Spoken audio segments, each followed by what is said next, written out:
السلام علیکم ورحمۃ اللہ وبرکاتہ۔ خالد بن ولید سیریز کے سلسلے میں ہماری یہ سیکنڈ ایپیسوڈ ہے۔ ناظرین، مکہ کے گرد و نواح میں بہت سے بت کدے تھے۔ سب سے بڑا بت عزا کا تھا۔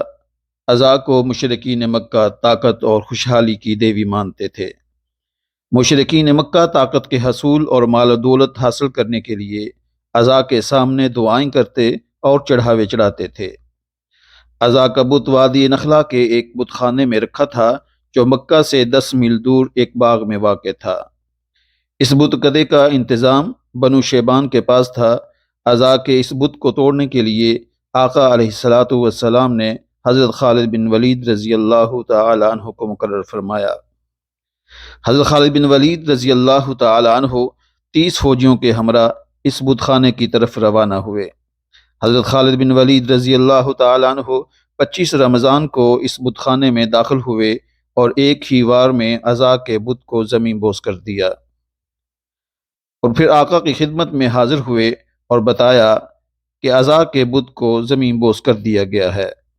آقا علیہ السلام نے فرمایا، نہیں خالد، تم نے عزا کو نہیں توڑا، واپس جاؤ اور اصلی بت کو توڑو۔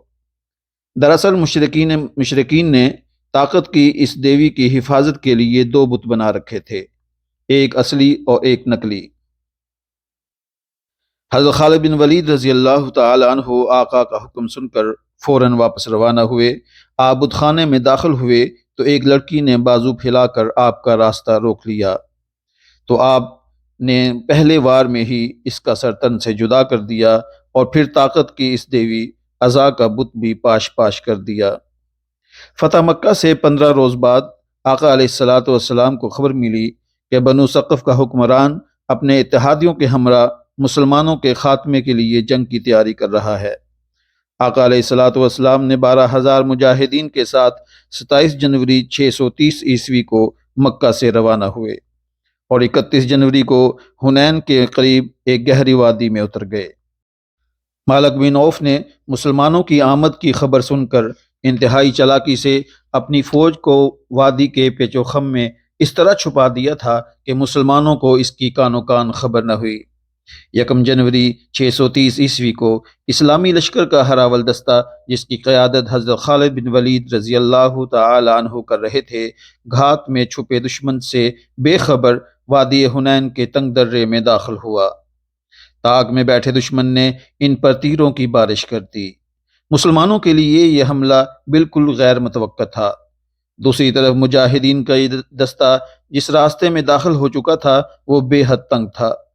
مسلمانوں پر اطراف سے بے تحاشا تیر برس رہے تھے۔ مسلمانوں کو سنبھلنے کا موقع نہیں مل رہا تھا۔ اس کا نتیجہ یہ نکلا کہ ہراول دستے میں بھگدڑ مچ گئی، گھوڑے بے قابو ہو گئے۔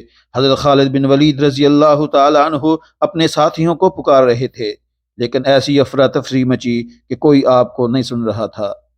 حضرت خالد بن ولید رضی اللہ تعالی عنہ اپنے چند ساتھیوں کے ہمراہ حملہ آوروں کو روکنے کی کوشش کر رہے تھے۔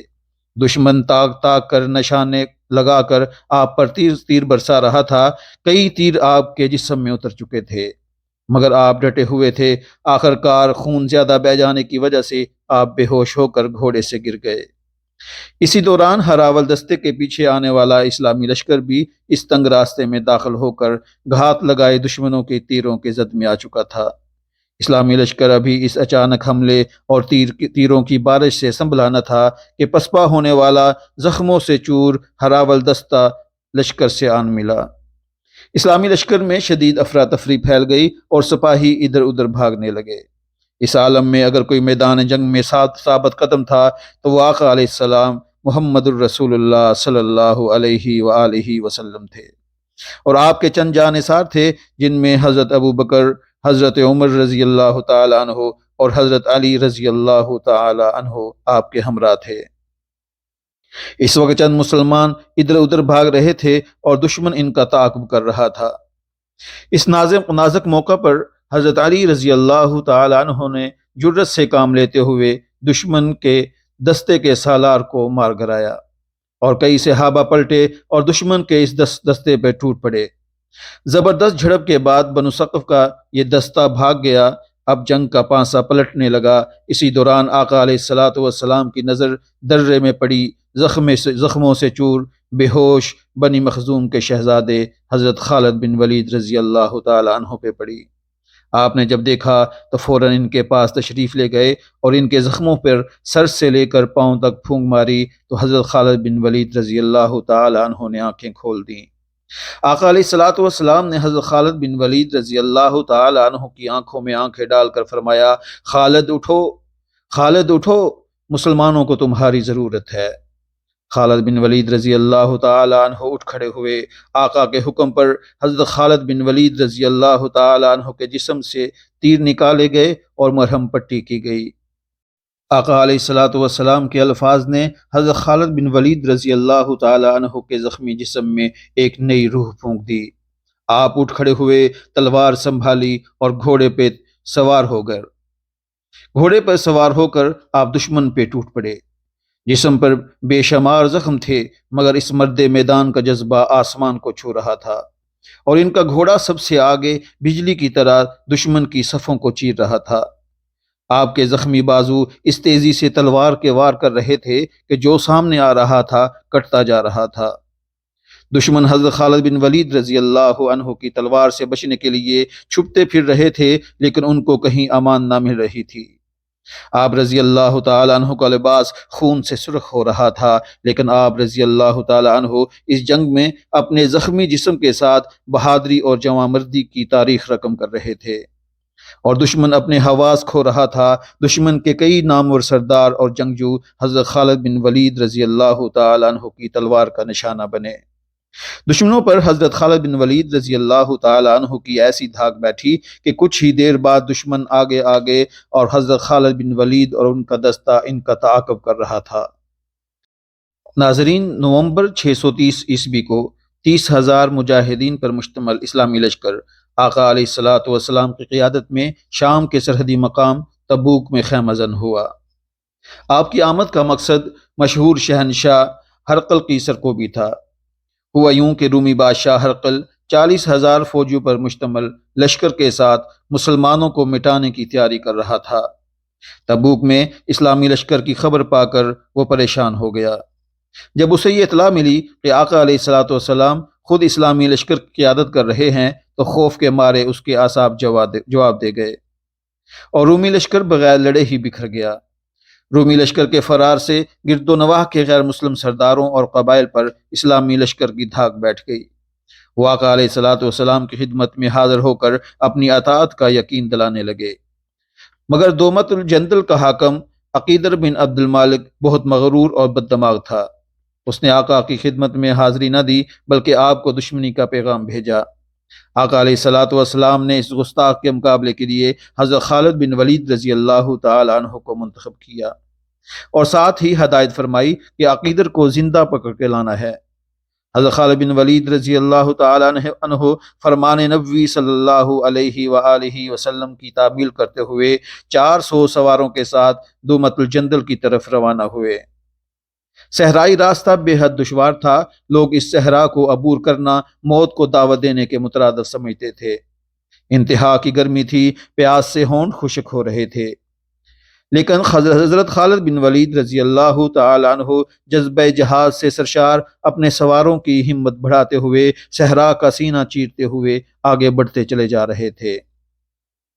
آخرکار آپ کے عزم نے صحرا کو شکست دی اور آپ دومت جندل کے نواح میں پہنچ گئے۔ یہاں سے شہر کی فصیل صاف نظر آ رہی تھی۔ آپ رضی اللہ تعالیٰ عنہ نے ساتھیوں کو روکنے کا حکم دیا اور خود چند سپاہیوں کے ساتھ آگے بڑھے۔ عین اسی وقت شہر کا دروازہ کھلا اور شکار کو شوقین عقیدر چند شاہ سواروں کے ساتھ باہر نکلا۔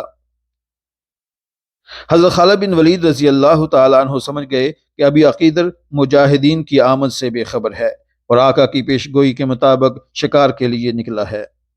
آپ رضی اللہ تعالیٰ عنہ انہیں آگے بڑھنے کا موقع دیا۔ جیسے ہی وہ لوگ شکار میں مشغول ہوئے تو حضرت خالد بن ولید رضی اللہ تعالیٰ عنہ نے اس مفرور شکاری کو گھیر لیا۔ ابھی عقیدر صورتحال کو سمجھنے کی کوشش ہی کر رہا تھا کہ آپ نے اپنے گھوڑے کو ایڑ لگائی۔ گھوڑا اس طوفان کی تیزی سے عقیدر کی طرف بڑھا اور حضرت خالد بن ولید نے پلک جھپکتے ہی عقیدر کو اس کے گھوڑے سے اچک لیا۔ شکاری خود شکار ہو چکا تھا۔ عقیدر کو باندھ کر اسی گھوڑے پہ ڈال دیا گیا اور واپسی کا سفر شروع ہوا، اور آخرکار حضرت خالد بن ولید رضی اللہ تعالیٰ عنہ نے عقیدر کو آپ کے حضور پیش کر دیا۔ عقیدر نے اپنے رویے پر معافی مانگی تو آپ نے اسے اس شرط میں معاف کر دیا کہ عقیدر خود مدینہ حاضر ہوگا اور صلح کی شرائط رکھے گا۔ ناظرین، آقا علیہ الصلوۃ والسلام نے چند روز یہاں قیام فرمایا اور دسمبر 630 عیسوی کو مدینہ واپس تشریف لے گئے۔ جب آقا علیہ الصلوۃ والسلام اس دنیا سے رخصت ہو کر اپنے خالق حقیقی سے جا ملے تو یہ وہ وقت تھا جب مسلمان آقا علیہ الصلوۃ والسلام کے غم میں نڈھال تھے۔ ان کے حواس اور حوصلے بکھر رہے تھے، سوچنے سمجھنے کی صلاحیتیں ساتھ چھوڑ رہی تھی، افراتفری کا عالم تھا۔ ان نازک حالات نے مدینہ کی نوخیز اسلامی سلطنت کو سنگین نوعیت کے مسائل سے دوچار کر دیا تھا۔ یہ مسائل اس قدر گمبھیر تھے کہ خدا نخواستہ سلطنت اسلامیہ کا وجود بھی خطرے میں نظر آنے لگا تھا۔ اکابرین اسلام نے آقا علیہ الصلوۃ والسلام کے بعد سلطنت کے سربراہ کی ذمہ داری حضرت ابوبکر صدیق رضی اللہ تعالی عنہ کے کاندھے پہ ڈال دی۔ اگرچہ اپنی محبوب کی جدائی پر حضرت ابوبکر صدیق رضی اللہ تعالی عنہ کا دل بھی خون کے آنسو رو رہا تھا، مگر حالات اس بات کے متقاضی تھے کہ حضرت ابوبکر ہمت اور حوصلے سے کام لیتے ہوئے مدینہ کی ریاست کو بچائیں۔ چونکہ اس وقت ایک طرف تو آقا علیہ الصلوۃ والسلام کی جدائی نے مسلمانوں کو ہوش و حواس سے بیگانہ کر رکھا تھا، تو دوسری طرف کفار اور منافقین نے اس موقع سے فائدہ اٹھا کر اسلام اور مسلمانوں کو مٹانے کا ناپاک ارادہ کر رکھا تھا۔ کئی قبائل جن کا ایمان ابھی پختہ نہ تھا یا پھر انہوں نے دل سے اسلام قبول نہ کیا تھا، وہ آقا علیہ الصلوۃ والسلام کے بعد مرتد ہو گئے، نبوت کے جھوٹے دعوے ہونے لگے، زکوٰۃ کا انکار کرنے لگے۔ کچھ ایسے بھی تھے جو ارکان اسلام سے فرار ہونے کی کوشش کرنے لگے۔ ہر طرف افراتفری کا عالم تھا۔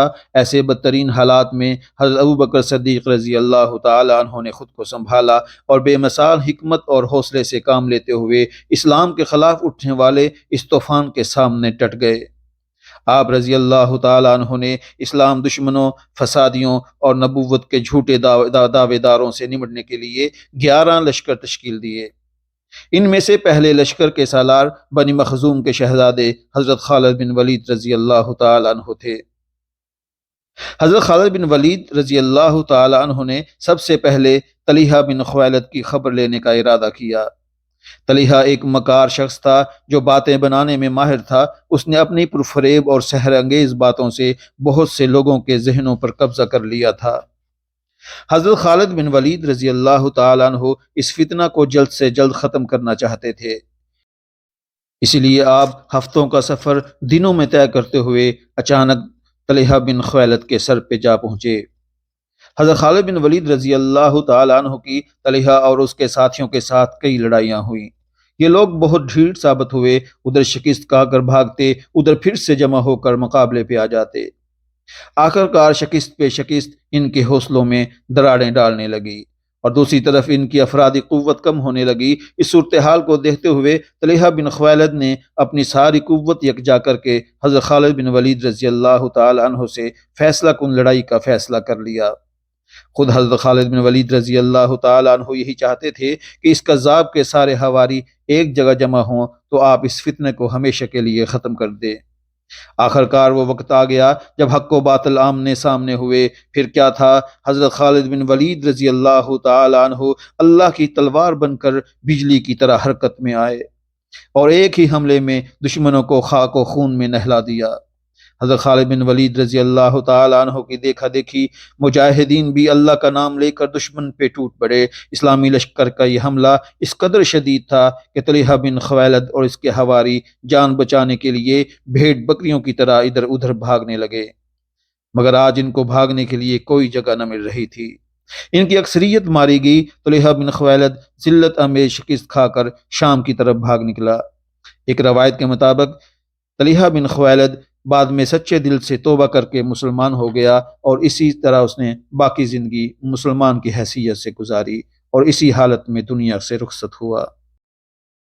ناظرین، اس فتنے کو ختم کرنے کے بعد حضرت خالد بن ولید رضی اللہ تعالی عنہ کس طرح اللہ کی تلوار بن کر اسلام دشمنوں پر قہر بن کر برسے، اس کا احوال انشاءاللہ العزیز نیکسٹ ایپیسوڈ میں۔ تب تک کے لیے اجازت دیجیے، اللہ حافظ۔